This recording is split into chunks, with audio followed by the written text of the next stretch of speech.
We are here with James Duncan. How are you, my friend? I'm awesome. How you doing, Alex? Good to see you. I'm so glad that I can see eye to eye with you. Okay? This is the only time we're going to see eye to eye. If you saw a picture of us next to each other, you'd be like, what's going on? We've got video. We We, do. We we have do. We proof. do have video of it, and I would not be ashamed if you decided to link it in the caption post. All right. Hey, you heard it here, team. If let's link the James Duncan when we did this at the NBA. That was the last NBA of Yeah, it right? was That was this? NBA annual of 2019. It Oh, was back in 2019. yeah, it was back in That's right. October of It was last year. October. Okay. Okay. I Yeah, know it was at the end of the year. before Um, all the nuttiness happened. yes, yes. And did I see you? There was an NBA event in like I think February of this year. There was. I wasn't at that one. You weren't there. Okay. We did have a handful of Thrive folks that went to that. I was back here because we were right in the throes of just coming off of our annual summit, which you Yeah. can see advertised behind me, Yes. and Beautiful. so we the marketing team needed the rest. So yeah. So no, we did not attend the conference in February, I got it. For some unfortunately. reason, I thought but you're right. It was October. So look, let's get into this. We got Okay. you got some people to make jealous. We're going to talk about that in just a minute. All right. I am drinking Sagamore Rye. All Okay. right. It's a Kevin Plank uh, company here right out of Baltimore. So I'm going to give Very him nice. a shout out. It's the Very second cool. time I think I'm drinking it here. And for those of you, because the last episode hasn't posted yet, this is a black glass that is over Cool. 100 years old. Clink Cheers. clink. Clink. And so everything tastes better out of 100-year-old glass. Of course, as long Glass. as it's not the original contents of that 100-year-old glass, you're good. That's correct. It's been washed. It's been Right. washed. So Well done. tell us what you're drinking, and then go ahead and rub it in with KP here. Well, in the glass, chilling on an ice ball, which remind me to bring that story up because I got an interesting story about that ice ball. Okay. Is Basil Hayden's, Okay. and it is it's a really good whiskey. It's not going to be real super spicy on the finish or anything. It's just got for me, it's just got the just right amount and goes well with a little bit of ice. I don't really consider mixing it with anything just because you kind of ruin it if you do that. Yeah. But Yeah. it's a good beverage. It's a good sipper. It Yeah. is. This Sagamore Ride, this specific one, which is the double oak. Um, it has you can feel the oakiness in it, right? Nice. And it has that little I'll call it a Doberman pincher bite at the end, not like a big bite that you can feel throughout your entire mouth and going down to the throat. It Right. is just a little tiny bite, which for Good. me, I like that I have in here. It will go away as I drink, but I do like it in the beginning. It reminds me what I'm drinking. It Yeah. makes me aware. And so that's what you have there. And then what did you have to show off? I did. Being a fellow Texas brother with Kevin Peranio, this on your interview with him, he mentioned this particular brand. Yeah, And Garrison Brothers. I just wanted to flash it up there. If you are in Central Texas or anywhere within, I'll just go ahead and say a 5 hour drive of Central Texas, you've Mhm. got to go by Garrison Brothers, just outside of Johnson City off of 290. And you got to go by Garrison Brothers, sit down for a tasting and check them out because it is superb. I will put it up against anything else in the world. Well, there you go. Listen, Garrison Brothers, if you're listening, we need a sponsorship ASAP. Yeah, you probably will have to do an episode just with them because I'm not to brag or anything, it doesn't come cheap, and they're very Oh, yeah? proud of their product, but it is well worth it. Yeah, this is a bottle that my I'm gonna wife check and it I out. actually acquired over the weekend, and it is something. It's one that you don't just blow through it. You need to make it last a while. You enjoy it. Yeah. Absolutely, absolutely. So, how about that ice? How about that ice? All right, right here. Okay. This is what I use to make my ice balls. Okay. I cannot tell you where we got it, not because it's a secret, but I simply cannot remember. I think my wife might have picked it up at like the dollar bin at a Target, Yeah. and I just kind of hey, well, he wants to make some ice balls, so there you go, solution. And what's cool about this is it comes in two halves. So when you fill it up, obviously you're gonna leave it closed. So it's kind of like one of those Easter eggs that you get on like Easter Yep. egg hunt, but it's got the little rubber stopper on there. So you fill it up in that little hole. Yep. And I discovered very quickly that if I leave a little bit of a little bit of air up at the top after I seal it back, and then when I put it in the fridge or freezer, I Yeah. tilt it slightly to the side. Alex, what does this remind you of? Think sci-fi. Does this remind you of anything in particular? It only reminds me of a cartoon that the kids watch where there was a round robot that looked Hmm. just like that with arms coming out. That's what I Okay. can remember. That's what you remember. All right. Well, when I first started looking at it, especially after I filled it up, and especially with the little air pocket in the top, if I would turn it slightly to the side, I thought to myself, that bears incredible resemblance to the Death Star. And so whenever I put this into the freezer, I always tilt it just so up on the shelf, and then when it freezes, I've got a Death Star ice ball. Look at you. Yeah, All right, Star Wars I'm a fans. I want you to I'm chime a in on nerd. this. We're gonna call it out. Hey, we're gonna call it out. We're gonna see if anyone chimes in and see if they believe the same thing or have their own ice ball Death Star story. I'll send you photographic evidence of it. Okay, I want to see that. You By can the include that. so let's jump right into this because you're talking about kids stuff. We're talking about Star Wars, which is not kid stuff. I know it's very much adult stuff. Of course. But let's go back in time for a second. Let's go back in time to when you were a kid. Fair enough. What was your favorite bedtime story or kids story growing up? That is an interesting question. There were a number of them that my folks used to read to me. Oh, the Places You'll Go by Dr. Seuss was one that my dad would read every now and then I Yeah, ended up getting a copy and reading it to my boys when they were real little. They loved it. yeah. There's also something that my mom used to read me called, it was a series of books. It's out of print now. Fortunately, I was able to track it down and obtain it. My mom gifted it to me, but it's called Character Sketches. And what Mm, was really cool about this is that all the short stories, and there were like maybe one pagers, and like there was 2 volumes of books about this thick, hmm. and you just go through, and all the stories, they were kind of analogies or almost like parables Yeah, using yeah. mating. And so we talk about the habits of certain types of animals, and it was really cool because it would tie it into scripture or tie it into just building characters, certain characteristics that make humans unique. And so probably a little deeper, a little more philosophical than you probably wanted to go when you first asked me that question, No. but Yeah. I just always remember being fascinated by those stories. And I think that that was one of the things that kind of triggered in me a love of the outdoors that I have. Because if I were to flip this camera around, Yeah. um, I'm in my office at my house right now, but if I were to flip it around, you would see it would look like an REI and a Cabela's got together and had a baby, because there's like camping gear like strewn all over and back in the closet and stuff. So I And like that spend was a lot of time influenced from outdoors. a very early age. Yeah, absolutely. Look at that. That and Boy Scouts. Yeah. Let's stay back in the past and stay as our younger selves. If you were a Excellent. Smurf, what would your name be?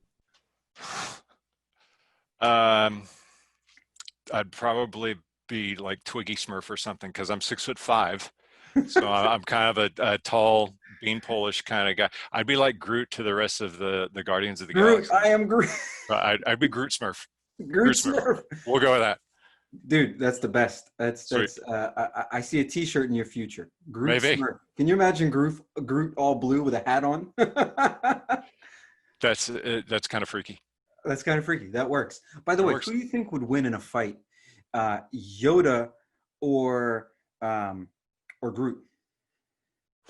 I got to go with Yoda. Got to go with Yoda, right? I mean, he's got I the feel like he lightsaber. can beat everyone. He can beat everyone, but Yeah. he's very kind and very wise. And Groot is wise in his own way, but he's not Yes. exactly high IQ type of fighter. He's more just kind of brute force. And I think Yoda would actually trick him into not fighting, and instead Yes. be get on the path to becoming like Friends we are. A Jedi. Oh yeah, Yeah, yeah. that's it. That's all he would say. Friends. But if it came to blows, I think Yoda's got him. Yoda's got him. Yeah. Okay, so let's stick in that realm. Okay. The truth behind Batman versus Superman. Who would really win this? Oh, Superman. Right? Oh yeah. All day. Man of Steel. Are you kidding? I can't believe that he lost. I mean, he ends up losing to Batman. That's That to me, that they were just going for for fan yeah, comment. of course. Yeah. That should have been a 60-second movie.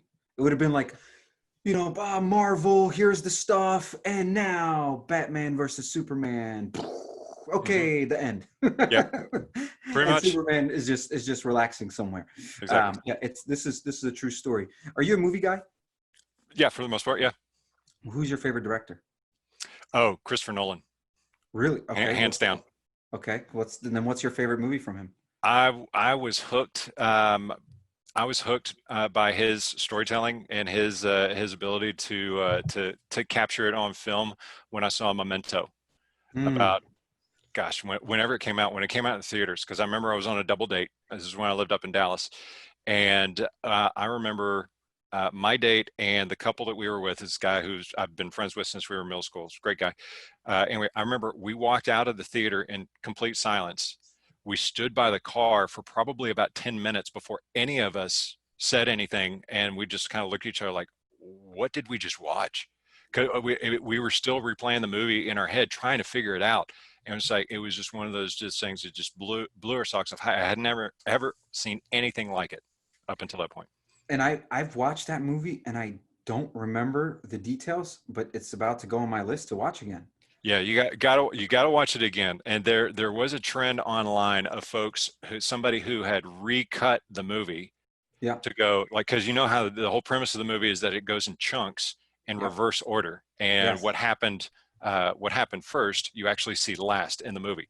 And so they recut the movie, and it was just a totally different experience. It completely falls flat. It only works if you watch it the way that Christopher Nolan put it out there.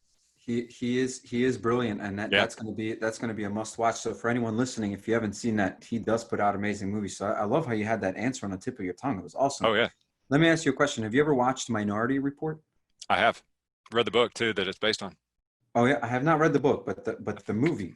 Oh, here we I'm go. looking on my Yeah. library to see if I've got, because I've got a few, but it was written by a guy named Philip K. Dick, and don't all you juveniles don't laugh at that name. He's a great sci-fi writer, Yep. and so he wrote the original book that was based on. He also wrote Blade Runner, little known That fact, was which was great too, by the which way. is great.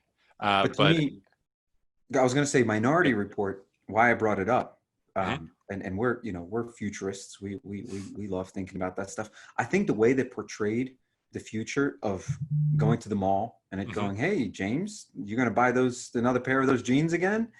I just thought, do you remember that part of the movie where it's constantly reading the person mhm, and giving them personalized content? mhm, I was always so blown away from the moment it came out. I'm like, that sounds like a good future. I don't like mhm, all the control that comes with that, right. but I like the concept of it. Yep. And I was just wondering where you stand on thinking about a future that looks like that Mm. completely personalized, even in the physical world. I think that we're not too far off. I mean, you already see evidence, as you pointed out. You already see evidence of that. Like, I mean, you just think toaster oven, and you go into Facebook, and then your feed is full of ads for toaster ovens. I mean, Yes. it seems, not really, obviously, but it Yeah. just seems that way, that you can just be having an offline conversation, and then all of a sudden you start seeing in your feed ads for, doesn't matter if it's Instagram or TikTok or Facebook or anything like that, start seeing those ads. So I think that we're probably pretty close to having that. When after I stepped away for a little bit and came back to my laptop, what did I do? I jiggled my mouse, and my webcam looked at my face to log me back on. Yeah. It's like, hey, So here you are. James is back. We need to yep, we need to wake up. exactly. So let me ask some of my favorite questions. Ready? Sure. Um, Tell us, what is one of the dumbest ways you've ever hurt yourself? Oh gosh. We're really getting to know you, James. Well, of course, again, related to my height, there's banging my head whenever I stand up, stubbing my toe because I was looking up instead of looking down. Broke my toe once on the beach. How do you break your toe on the beach? Well, I'll I tell you don't know, how. but I need to hear the story. Yes. You kick a root, is what you do. You're looking up, you're looking out at the water, you're walking along, and it was actually up at Lake Texoma. I mean, it's not much of a beach, but it's sandy enough. Yep. And all of a sudden, I stubbed my pinky toe on my right foot and felt searing pain. Looked down, 4 of my toes were going that way. My pinky toe was going that way. I was like, that's a problem. Hitching a ride, your pinky toe was trying to Yeah, hitchhike. it was thumbing. But yeah, that was pretty dumb. Okay. That ranks up there. Golly, I'd really have to rack my brain to really come up with it. So No, that's a good one. That's a good yeah, one. Walking down the beach, breaking a toe. I don't think I've ever heard anyone breaking a toe on the beach story ever. got one. So you got one. There's yours. What's your favorite emoji? My favorite emoji. Yeah. Probably the laughing cry, either the laughing cry or the snarky smile. One of those two. Okay. Now I think we're having a trend here. This is good. Yeah. Yeah. We've had that's a good answer. Let me tell you something. I get the laughing cry almost in every text that we go back and forth. So be the one. There you go. Night owl or bird? Night owl or Early bird. early bird. Used to be a night owl. And then I married a nurse, and that changed rapidly. Yeah. So yeah, I used to be able to stay up till midnight, 1, 2, no problem whatsoever. Would wake up early enough to start the workday. But Yeah. now I much prefer. I'm done by 10:30, 11 o'clock. I'm out.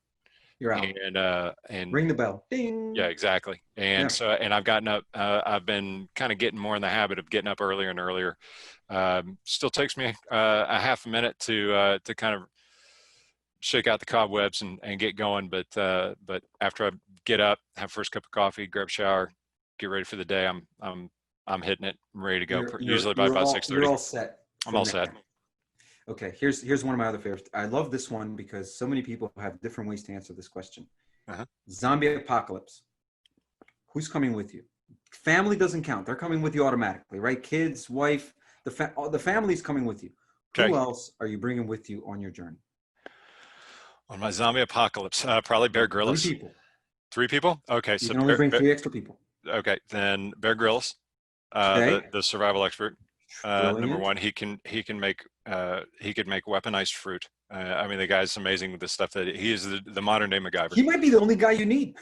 He very well could be. Yeah. I mean, I know he's got all of the survival skills, so we're good there. He's pretty handy with a knife. I've seen on TV. Yeah. Let's see who else. Alive? Did you say alive or dead? Doesn't matter. Yep. Doesn't matter. Alive or dead. Alive or dead. Okay, so Bear Grylls and Mark Twain, just because I think he'd be a hysterical conversationalist. David Sedaris, he's another would be an incredible conversation. David Sedaris, crack you up. That guy. I mean, he wrote. I mean, you don't even have to listen to the audio version of what he wrote. I mean, just reading his words on the page. Just laugh. I had to take breaks because I'm crying so hard.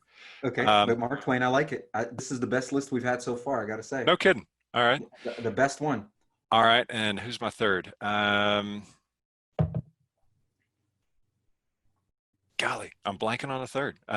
Maybe Christopher Nolan, just for out of appreciation for he'll do a movie about our survival experiences. So there you go. There's the 3. Best list ever. Because first of all, you got your survival with Bear Grylls. That's it. Like you're safe, right? Now it's all about entertainment and quality of life post survival. That is brilliant. Honestly, Mark Twain writes the screenplay, and Christopher Nolan gets to direct it. And I get played by Matthew McConaughey, of course. Of course. Of course. Ready? Here's my one more long question, and we're going to do some rapid fire, and then we'll wrap it up. Okay. What was your first? I love this. This is one of my favorite things. The reason we do Bourbon and BS is because we don't want to talk business. We want to get to know you. I want to talk about you, and I'm just a fan of people. I love people. And what better way than a couple drinks to get to know people? Absolutely. So one of my favorite questions that we came up with was, what was your first W-2 job? My first W-2 job. I was working at Weir's Furniture up in Dallas, Texas, and I worked. It's a small family-owned. Well, not small anymore. They've grown considerably, but it's family-owned business. Grew up going to church with several members of the family. Great stuff. Loved working there. Great environment. Great culture there. But yeah, working at that furniture store, just doing a number of different things was my first W-2 job.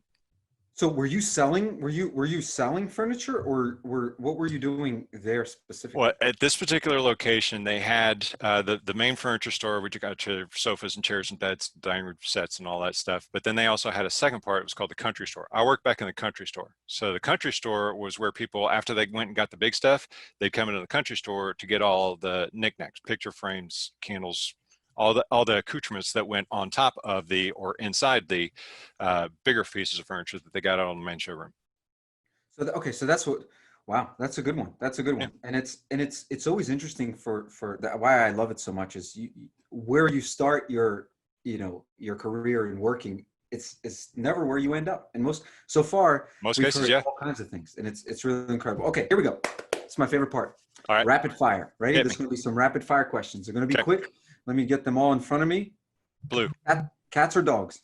dogs, Fried chicken or grilled chicken? fried. Biggie or Tupac?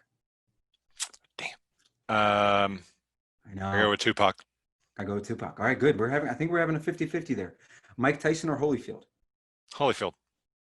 Love it. We have a little bit of different stances. Perfect. I think that's Well, fantastic. he well, I mean, if you're asking me who would win today, Tyson. He Yeah. looks a little beefier. But Yeah. just who did I like more? Holyfield. I love it. Great answer. Great answer. Gold or silver to wear? Uh, Silver. Actually, Silver. can I say neither? I'm Yes, not you a can say jewelry guy. I mean, I've got I've that. got a silver wedding band. That's about it. That's about it. Ski or snowboard? Ski. Apple or Android? Apple. I think, do I have another one? I think that might be it. I think that might be all of them. I think we nailed. Wow, that was the fastest we've ever gotten. Listen, this was great, and I always ask this question. It's the last question we always ask. Okay. James, what are you gonna do for the rest of the day? I am going to follow up with some of my own clients, and I'm going to go through some project management tasks that I've got, and then I'm going to thoroughly enjoy the rest of my Basil Hayden's. I love it. That's exactly why we do it towards the end of the day. That Absolutely. way you can enjoy the rest of it. James, you've been amazing. We got Thank some you. great stuff. I'm sure people are gonna love it, crack up, and enjoy the conversation. We've got to learn everything there is to learn about James. We know what directors he likes. We know what kind of products he likes, and we know how he hurts himself on the beach, unlike Yep. anyone else. We got So all the first date stuff out of the way. that's right. That's right. James, great pleasure. Sláinte. Thank you so much. All right. Take care. See you, bud.